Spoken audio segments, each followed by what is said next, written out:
Again, a question taken from NCERT which says selective secretion of H plus and K plus ions occur in all of the following except, यानी यहाँ पे जो चार option दिए हुए हैं PCT, DCT, collecting duct and loop of Henle, इनमें से तीन में तो होता है सेलेक्टिव सीक्रेशन H प्लस और K प्लस आयंस का, लेकिन एक में नहीं होता है। जिसमें नहीं होता है वही हम लोग को बताना है।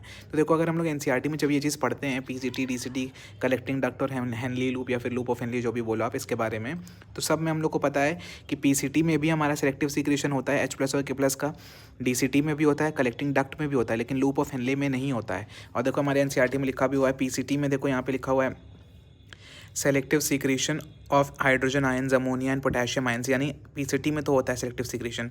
DCT में भी हमारे लिखा हुआ है selective secretion of hydrogen and potassium ion, DCT में भी होता है।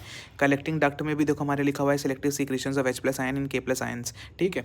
बट जब हम लोग हेनलीज लूप पढ़ते हैं तो इसमें सेलेक्टिव सीक्रेशन के बारे में कुछ भी नहीं लिखा है और इसमें सेलेक्टिव सीक्रेशन नहीं होता है, इसलिए NCERT में मेंशन नहीं है।